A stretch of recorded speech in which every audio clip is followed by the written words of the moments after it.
Good morning and welcome to the early bird. And here we're looking at the Dow Jones on a on a daily chart, and we'll just have a look at the bigger picture first. And so we can look at the markets in two ways, and we need to do that so we don't get fixed in an opinion and get ourselves into trouble. Now, this particular daily chart here, this particular pattern here, is very similar to the 207 highs. So it can have a bearish consequence to it, and we're fully aware of that. And the other side is obviously that viewing this particular pattern here as a corrective pattern, and we would see further upside to that. So we need to be aware of both sides, and we were looking at this last week.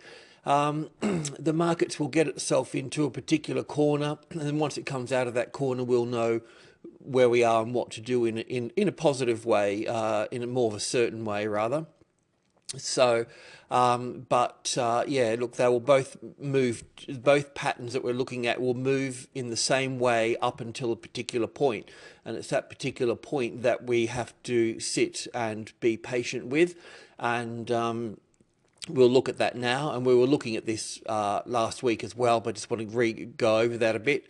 So one of the patterns we were looking at is a triangle pattern here, and this would be the same for the UK indices and the other US indices. Our market's slightly different and more in tune with the Asian markets, but they all have an impact on our market. So the reason that we figured it was a corrective pattern up here was simply this move up through here being in three waves. So this particular structure here, if it was in 5 waves, then we'd be more convinced that we would have a top in place. But because it's 3 waves, it tells us that the rest of this here is possibly corrective and would be a triangle. And a triangle is normally in a 4th wave, and it's made up of 5 waves. So it's the 1, the 2, the 3, the 4, and the 5, and they're labeled as an A wave in 3 waves, a B wave in 3 waves, a C wave here in 3 waves,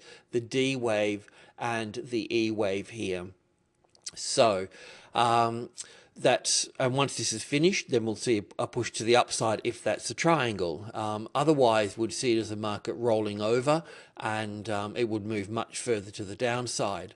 So this particular move down through here, we've been observing this in terms of the S&P 500 and also the Dow Jones as well.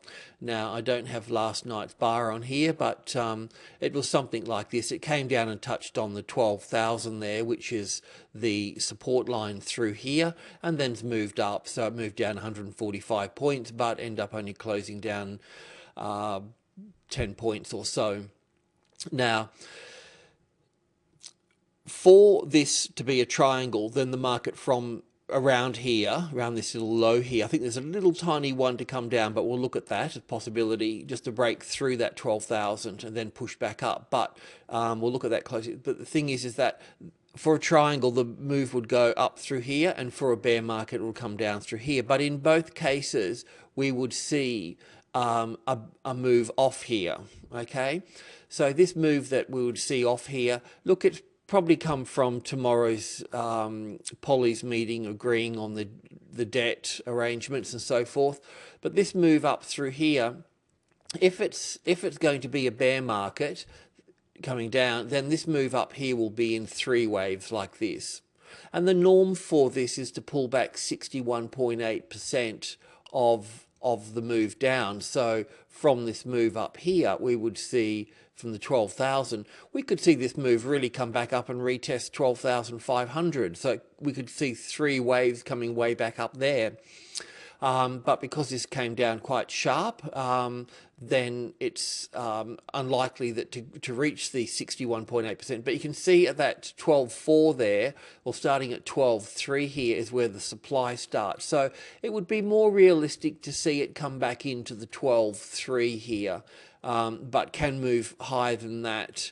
We know that in using the levels, that 12.3 here would be the top of minor group 1. So if support was found on 12.3, then we'll take that as a positive sign and would be moving to the upside. We would look to be trading long at that particular point. There'll be other junctures as well, but support on top of group 1 would send us to the upside. But as you can see through here, that 12.3 here, that will have that will play a part through here and a likely resistance point through here. Bottom line is, if we get 3 waves up here, then it will be a corrective wave. If we get 5 waves up through here, like this, then we've got a positive structure to the upside. Now, this little wave structure here, right, is also going to it's going to be like this. It'll have 5 waves in there, right? So you'll have 5 waves in that one. This move back down through here, that will be in 3 waves, okay? So that will be like that. And then that other leg up here, the C wave, that will also have 5 in it as well. And that's where we get that 5, 3, 5 structure from. So that's one thing that we'll be looking for here. And this one here will be the same as well, because in this first leg here, there will be 5 little waves in here. And then there would be 3 little waves in this little one back through here, and then there would be 5 in the next one. So there would be 5 in this one here, then there would be 3 back, and then there would be 5 in this next one here. There'll be 3 back in here, or maybe if this correction in wave 2 is simple, then wave 4 is going to be complex. Okay, so next point. So this particular structure that moves up here is going to be 5, 3, and 5, okay? Now, so is this structure, though. This structure is going to be 5, 3, and 5 up to this point here. So they're both going to be the same initially. So we're not going to be able to work them out initially. Now, we've been waiting for this point. We figured that would be coming down through here. And once we got our low in, then we had to wait. We had to wait for the low. Then we have to wait for this, for either the impulse wave. An impulse wave is 5 waves. A corrective wave is in 3 waves, an ABC. So we still have to wait for this here. And that just needs to unfold out. And there's nothing we can really do about it, because we need to, it's not like the market's going to go anywhere anyway. So we're just looking, being patient, getting our timing right, and waiting for a certain degree of certainty. This 3 wave structure up here, once that's complete there, if that moves up here in 3 waves, then we'll see a nice break to the downside like this here. Otherwise, we'll be looking for that larger move to the upside. So you can see what we're looking at here. We need to work out this particular junction here. So we may get leads from other markets, such as the currency and the US dollar and so forth. But look, that's what we're up against, and that's what we're looking at. And we just need to work through the bounce off 12,000 and work it from there. So that's the story.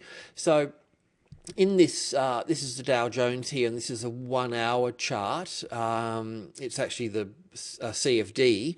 But what I wanted to point out through here is the 5 waves we've been tracking down. So we've got this 1 here, 2 here, and then we've got the 3rd wave, which is all the way down to here. And all these waves have been accounted for in here. So I've broken all them down and worked them all out. And then we've got that move up yesterday was the 4th wave. Now, that move up in our markets yesterday on the ASX 200, it moved up quite high. They normally move back, 4th wave normally moves back to the 4th wave of 1 lesser degree, which is this little dude over here, right? But with our markets, we moved a little bit higher up here than the previous wave, 4th wave. But what we didn't do is we didn't break any rules, because we didn't go through wave 1 here. Okay, a very subtle point, but an important point, and I'll just explain this here, because when there's not many rules in Elliott, but it works like this. If this is 1, 2, 3, 4, 5 coming down here, that this 4th wave here cannot come into the price, cannot break into the bottom of wave 1 here. Okay, so that 4th wave can't come into here. So we were looking for it to come into the 3rd, 4th wave of 1 lesser degree. So that's pretty much what it's sort of done here as such. It came back up to this one here, but hasn't broken here. So it hasn't broken any rules on our market. Getting back into this market here, though, we've got wave 4 here, and we're looking for wave 5 here. So I was thinking that within all of this here is that this wave 5 here still got a little way to go. So I figured that we'd come down for 1, back for 2, down for 3, back for 4, and we'll see down for 5 here. And then we'll go up through here. This is the first bounce off 12,000 here. So we can, you know, the first bounce you watch, and then it will come down and bounce again. It will be a lower high, and then eventually sort of drop into this one here. So we can look you know, lower in here to the 11.9 or up from that, whatever, or that could be it there, and we could move straight up from there, but just allowing this to fall into play here. So what we'll be looking for here is that A, B, and C, or up for 1, back for 2, up for 3, 4, and 5, up that through that way. So we need to make some decisions and make some trading decisions within all of this as well. But first things first, what we need to do is we need to, for this market to get past August the 2nd, which is tomorrow. And look, it may just gap up or do whatever it's going to do, you know, but I don't think that we should really get involved in it because it's too much of a risk, and they may not agree, and it may just go straight down as well. So, you know, we just got to be a little bit careful at this point here. Normally speaking, though, if the 12.3 became support, yep, like it may have done there, then we would have been looking to be long from the upside there, because that's a minor group 1. All group 1s, once support is found, then we look to the upside. The midpoint here, the 500, if support was on here, then the bigger picture would be to the upside, but it's not. It's a little bit like that 12,500 is a little bit like the 4,500 on our markets. And yes, even though we're at that, the XAO is above that, the XJO is slightly below it, but today we're going to be below that again. We're going to be pulled back down to the 4372 area, and that's that. So we do need for this to unfold here a little bit further. Okay, so, and that would be the same with the S&P 500. So we're looking for 5 waves down, in this case from this point here, and the 1, the 2, all the way down for the 3rd wave, the 4th wave here, and the 5th wave to come down. Now, like I mentioned, there may be another pull down to here, down to this orange line here. The orange lines on these charts are always some type of 72 number, in this case the 1272. And which would be a strong support area there for that as well. And then we'll see this move to the upside. But really, any long trade going on here, we'd want to see support on the 1300 here. Also a minor group 1 level. So yeah, we'll see how we go from that. So we still need this to play. We've been waiting for all of this to play out, and yeah, just a bit further to go. And the same with the UK market as well. With the UK market, this is a daily chart, and very much like the Dow Jones chart, as we've seen the A wave down, the B wave, the C wave, the D wave, and the E wave here, and this is playing out in its last structure, just like the other markets are, and a bit volatile through here, but we're also looking for support in this range down through here. Okay, coming on to our markets. Now we can see this strong move up through here in the futures market, and if I can just pull that down a little bit there. So a couple of things here. So we were looking down for wave 1 and back for wave 2, and as mentioned yesterday, just sort of over the weekend, I pulled all this apart and accounted for each little single wave in there. And I figured that we're down for the 3rd wave here. Okay, I haven't cleaned this up here. And yes, we were looking for a 4th wave to pull back up to the 4.4 here. But the announcement made by Obama and seeing the Dow futures open quite strongly on the Monday morning here in our time, we've seen this market push to the upside there. But I'm still going to count this as a 4th wave here. to this point here. Now, I know it's a little bit high because normally it would pull back to the fourth wave of 1 lesser degree, which is here, and on the Dow and the others it was sort of below it, and normally it's quite accurate in terms of coming to the high point of that there. So it's not too much higher. And the other thing is too that it hasn't broken any rules because this is wave 1 here. So it's still under that wave 1 there. So I will consider it a wave 4, and it's also got the price action of in terms of patterns, in terms of its structure there. You see how that's got the A, the B, and the C, a very clear 3-wave structure, so we have to treat it like that. This move down through here at this stage, we're looking for this to be the 5th wave down. So it's this move down through here, coming down through here. So the way that we would look at this is that this move down through here would be wave 1, wave 2 back to here, and then wave 3 to here. And this would be wave 4, and we'll see wave 5 come down. This wave 3 here, you can see, even though it's a 30-minute chart, you can still see the 1, 2, nice, strong 3rd wave, 4th wave, and 5th wave. So you can see the 5 waves inside the 3rd wave here. So normally the wave 5 would be the same length as this distance as this one here. But that would bring us down to a double bottom down at this point down through here. So the 43.50 is probably where this would come to, depending on how things pan out. There's a couple of spanners to throw in the works here.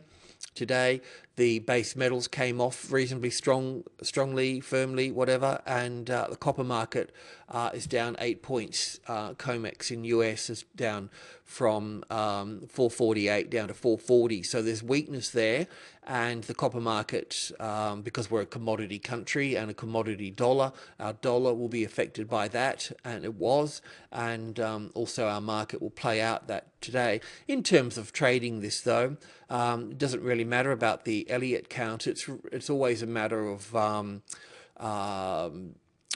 trading, and trading is a game of support and resistance and money management. And if this 4,400 for whatever reasons becomes support, then you would start scaling in your position through this subgroup 1 here of 10, 20 and 30. If 30 became support, then you'll get to 50. There'll be a reaction at 50, then you wait for support at 50. There will be reactions here, so you take the money through here, and as 72 becomes support, then you pull back in again. Otherwise, we're going to be seeing the market come back down through here. How far it's going to come, I'm not too sure, but technically the distance this travelled here would be the distance that this would travel down through here. So look for a reversal here, as we're looking for a reversal in the US markets. Okay, the drivers, the gold market here, we've counted sort of 5 waves up from this 4th wave here in terms of the 1, the 2, and we've got 1, 2, 3, 4, 5 for the 3rd, A, B, C for the 4th, and up for the 5th here. So it does appear that we're getting some sort of A, B, and C correction here, or we're getting down for 1, back for 2, down for 3 coming through here. We can't go long until the 1630, the top of subgroup 1, is support, and that's what you'd be looking for there. Otherwise, just allow this to play out. There is really nice support here, so you can't really go short either unless this 1610 becomes support as well. So a keen eye here would see this as 161.8 here, so a Fibonacci number in time in terms of price here, and this is probably part of the reason we're seeing this squaring through this number here. So interesting point here. The copper market, as I mentioned, got sold off. This is a daily chart here, just looking at the bigger picture. Got sold off from the 450 coming back down. Now this move, all of this move here seems quite corrective here. It seems like an A and a B and a C for the A wave, A, B, C for the B wave, and then the C wave coming down through here. So a large A, B, C here. So it looks corrective. This move up through here so far is in 3 waves coming up here. You just take the basic shape of it in 3 waves. So what we were hoping for here is for this to turn into have a 4th wave here, staying above the 430 there and the 38.2 retracement level around that area there, and then moving up into a fifth wave up here. So we were looking for that 5-wave structure there. So why it's 3 waves at the moment, it's still corrective, and it may continue to be that too, because we can have an A, B, C for the A wave, then we can have an A, B, and a C for the B wave, and then we can have a C wave down through to here. So we don't know what we've actually got here yet. It still can be the A, the B, and the C for the B wave, or it can be up for 1, back for 2, and up for 3. So as long as it stays above 430, it's fine. Starting below the 425, then there's, we need to be sort of short at that time there.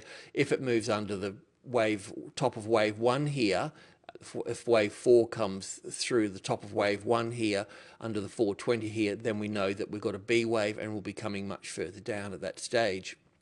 So that's the technicals for that one. But it got sold off last night, and that will affect the Australian dollar and also our market as well. But we're kind of expecting it to stay in support through here at the 430 there. The oil market's got more of a bearish connotations to it. This move down through to this point here is in 5 waves, and then we've seen an A and a B and a C back up through here. So this move can be 5 waves down for the A wave, a B wave, and a C wave. So an ABC correction, and like stock, it will follow stock and then move to the upside after this A, B, and C here. Now, that's fine, but it also, by the nature of this strong move down through here, it's also got the nature of a 3rd wave down in terms of 5 waves down for wave 1, back for wave 2, and the beginning of the 3rd wave coming down in terms of down for 1, back for 2, down for 3. So it's got that hard, fast move down through there. So it really has that sort of bearish connotations to it rather than a corrective wave, because in a corrective ABC wave, it's normally the C wave wouldn't come down this sharp like this. It's normally the C wave's bit sort of lazier and comes in on an angle. But we'll see how we go with that. It will follow stock. Any long positions would have to wait for support on this sub level here, the 96.50, for support to sit on that.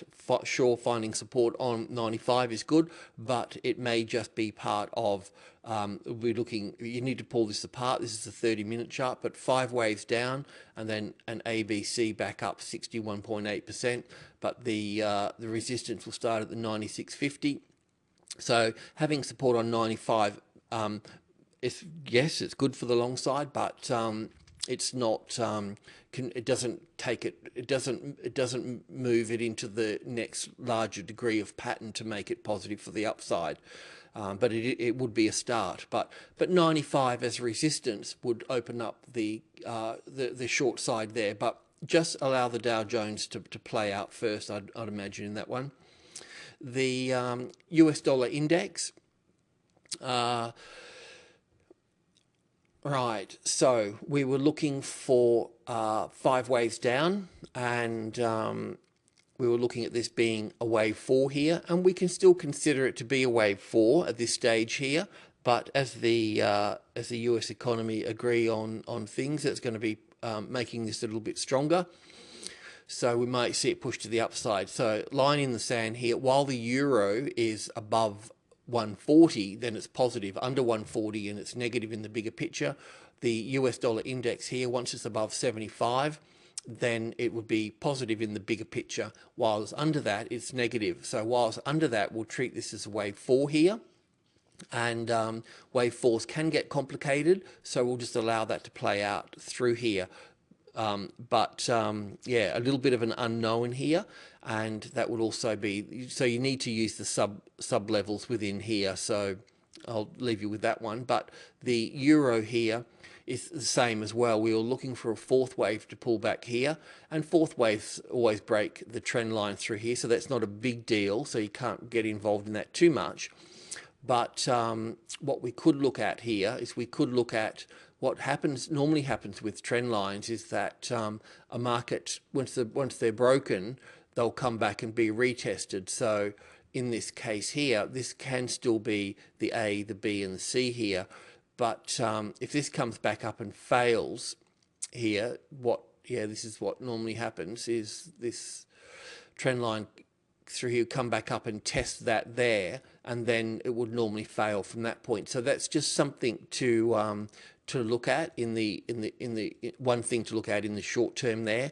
So the 144 here is an important number, Fibonacci number and Gann number, so it also squares up in time and price. So if the support comes back in above that, then we can go along from that point. But while it's under that, we have to consider it bearish. But how bearish? We need to take into consideration the 140 here as well being support. So that's the range that we've got to work in. And when it breaks out of that range, that will give us the next largest trend.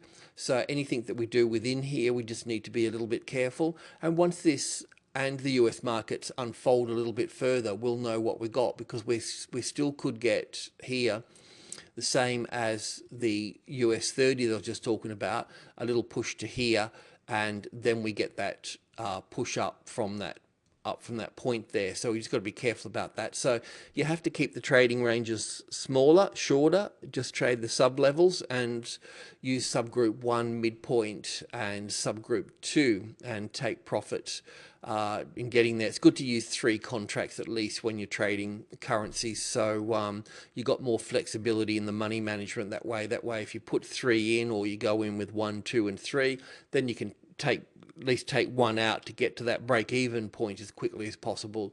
Then once you're in profit, take the second one out and let the third one run. So it gives you a bit more flexibility. But bottom line, until we sort this out here, then just trade shorter ranges. But the announcement tomorrow being positive will send the euro down and the US dollar index up. So just be aware of that.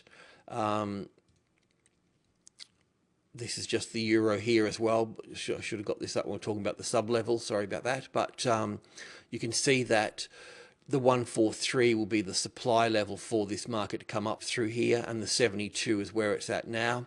So anything to the long side would have to have support on 72 there, and it's just not there. Just have to wait. This is strong trend down here. This would have been the covering of that short-term covering. Markets move quite strongly. See how it moves quite strongly through here. That's normally stops being triggered out through here as well on the computer. So this is retesting the trend that's come down through here, but this retest here would be short covering from the night session there. So give it time to settle and reopen, but your trade being on the right side of that 72 there would be the first step. The Australian dollar as well. We thought that we may have had the ABC correction from here in terms of this is 110 here, minor trading level 1. So we thought that we had this A, B, and C here. That's fine.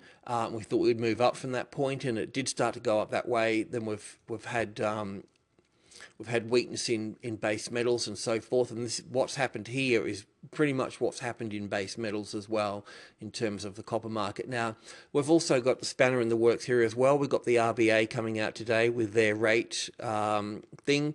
It's always a guessing game, so it's best to stand aside. But the normal thing is that markets will be run up to the rate thing and then sold off. But we're seeing that sell off early there, which would have been inspired by base metals and probably stuff that's coming out of the US, some other manufacturing figures and so forth. So all being a bit weaker. Look, I guess this 1110 here is just we're just seeing a larger pattern unfold through here. So if the 110 finds support again, yes, we can go long from that point. But while it's under 110, any long trade would be at risk. Okay, so that's really important there. And anything can pretty much sort of happen today with the announcement, and also tomorrow with the US. Polly's having a chat and agreeing about things. So it's always a case of when we don't know what's going on is to trade less. Also trade smaller trading ranges. So, trading from the midpoint to 65 would be one of them, If the 72 here became support, fine, then, move in. And then if the 80 becomes support, move in there, but then start scaling out once you get into this area up here. This move up through here would be viewed as a corrective wave so far, in terms that we've got this move to here, so it would be an A and a B and a C wave through here. If we get 5, this would be 1, 2, 3 waves, an A, B, C. It can turn into 5 waves, but this would have to be a 4th wave in here, and then the 5th wave to move up through here. If we get 5 waves there, then we'll get 3 back, and then we'll get another 5 going up. So if we do make new highs above, say, the 80 here, then we would have a 5-wave structure in play. So then you need to wait for the ABC retracement, and then it would move up for another 5. So we've got a bit of softness coming into the SPY on the opening there. But once that firms up, we'll take it from there. So if the SPY can eventually find support on the 4,400, then you've got something. But keep an eye on copper and also the Dow futures as well, because that will be a bit erratic with any news coming out about the August 2 thing. So it brings us back to trading today. Yes, we will see the market weaker today, and the base metals will be a catalyst for that.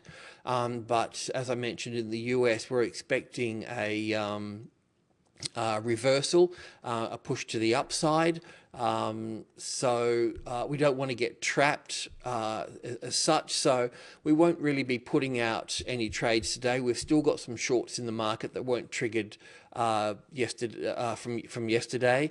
So as I mentioned last week, coming into this whole area here is going to be really tricky, but you expect me to put out trades, so I've put out a fair whack, but well, I think we'll just sit tight for today, and we'll take it from there. So we will look at let's go back to, just bear with me a second here. Just want to go back to our local market here, the SPY here. So with the SPY here, let's just say the cash market yesterday closed up here, so that's going to obviously sort of drop back and somewhat and find support. So let's just allow it to do that, and we'll take that from there. And it will be interesting to see if the SPY can find support at the 4.4 there. I'll just have a look at where the 4.5, this is 44.27 is probably where the ASX is going to look to open there. So 44.27. So we'll see it up here. So it should be sort of interesting to see. Keep an eye on the SPY, and if it finds support on top here, then we can chase some of those long trades up. And in fact, I will have a look for some and see how we go there, because we are looking for a reversal now. And I'll just have a bit of a look and see what we can put out there.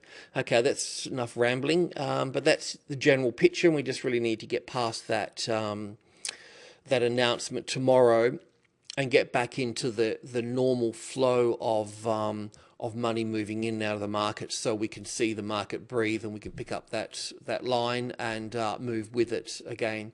Alrighty, good morning and good luck.